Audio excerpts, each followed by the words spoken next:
In a peaceful village by the edge of a sparkling river, there lived a little girl named May. May was a curious and kind-hearted child who loved to explore the world around her. She had big, bright eyes that seemed to notice everything: the flutter of a butterfly's wings, the gentle sway of the tall grass, and the soft whispers of the wind. Her world was full of wonders, and every day was an adventure. But May had a special gift that made her different from the other children. It was something she didn't quite understand, but felt deeply. May could sense what people were feeling, almost as if she could hear the quiet thoughts in their hearts. When her friends were sad, even if they didn't say anything, May would know. She would bring them a flower or give them a hug to make them feel better. When someone was happy, May could feel their joy too, and it made her smile all day long. One afternoon, as the sun dipped low in the sky, casting a golden glow over the village, May wandered down to the riverbank. The willow trees there were her favorite, with their long, graceful branches that swayed like dancers in the breeze. May loved to sit beneath them and listen to the rustling leaves, imagining they were sharing secrets with her. As May approached her favorite tree, she noticed something unusual. There, sitting alone under the largest willow, was an old woman. The woman's face was lined with age, and her shoulders were hunched as if she carried a heavy weight. Her eyes, dark and deep, were fixed on the river, but they seemed to be looking far beyond it, lost in some distant memory. May could feel the woman's sadness, even from a distance. It was a deep, aching sorrow that tugged at May's heart. She wanted to help, but she wasn't sure how. May had never seen the old woman before and didn't know her name, but something inside her told her she should try to make the woman feel better. Gathering her courage, May walked up to the woman and gently tugged at her sleeve.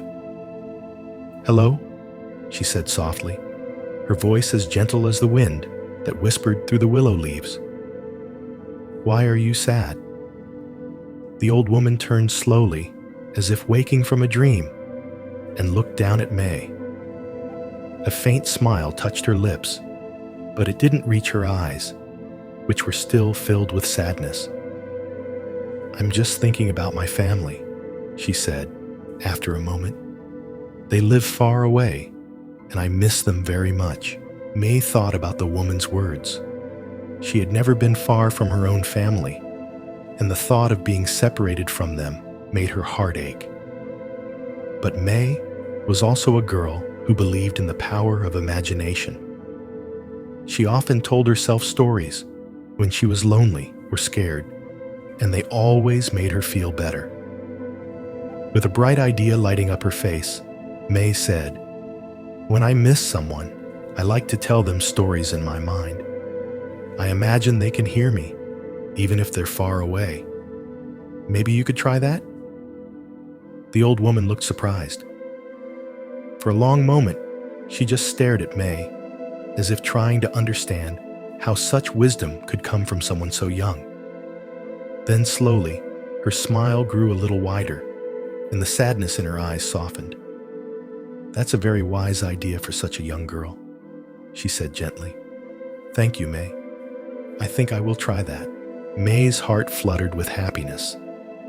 She had always known she had a special way of understanding people, but this was the first time she felt she had truly helped someone with it. She sat with the old woman for a while, telling her stories about the river, the trees, and the animals that lived in the village. The woman listened quietly, and as she did, May could see the sadness lifting from her like mist in the morning sun. When the sky began to turn pink with the setting sun, May said goodbye and skipped home, feeling lighter than the breeze. She didn't know it then, but this was just the beginning of how her gift would grow and touch the lives of many. The next day, May returned to the willow tree, eager to see if the old woman had come back. As she approached, she saw the familiar figure sitting under the tree, but something was different. The woman was smiling, a soft, peaceful smile that made her look years younger. "Good morning," May called out, running up to her. "Did it help? Did telling stories to your family make you feel better?" The old woman nodded, her eyes twinkling with gratitude. "Yes, it did, May. I told stories to my family in my mind, just like you said. I imagined their faces, their voices, and it was as if they were right here with me. You have a very special gift, May. To know what people need, even when they don't say it." May beamed with pride. She was happy that she could help, even in a small way. But the old woman's words also made her think, was her ability to understand others really a gift? And if it was, how could she use it to help more people? As the days went by, May found herself thinking more and more about the old woman's words. She began to notice things she hadn't before. The way people's faces would light up when she smiled at them. The way their shoulders would relax when she listened to their worries. She realized that her gift wasn't just about sensing what people were feeling. It was about using that understanding to bring them comfort and joy. One day, as May was playing with her friends by the river, she saw a little boy sitting by himself on a rock. His face was scrunched up with worry, and he was staring at the water, looking as if he might cry. May could feel his sadness, and she knew she had to do something. She walked over to him and sat down beside him. "Hi, I'm May," she said cheerfully. "What's wrong? You look like you've lost something." The boy sniffed and wiped his eyes. "I lost my favorite toy," he said, his voice trembling. "It fell into the river, and now I can't get it back." May looked at the river, her mind working quickly. She knew she couldn't get the toy back, but maybe she could help him feel better. "You know," she said thoughtfully, "sometimes when I lose something, I pretend that it's gone on a great adventure. Maybe your toy is off exploring the river, meeting new friends, and having all sorts of exciting experiences." From that day on, May became known as the little girl with the big heart, who could brighten the darkest day with just a smile.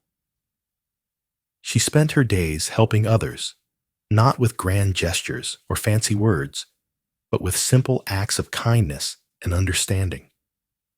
And in her own special way, she made her village a happier place, one kind act at a time. As May grew older, her gift grew with her.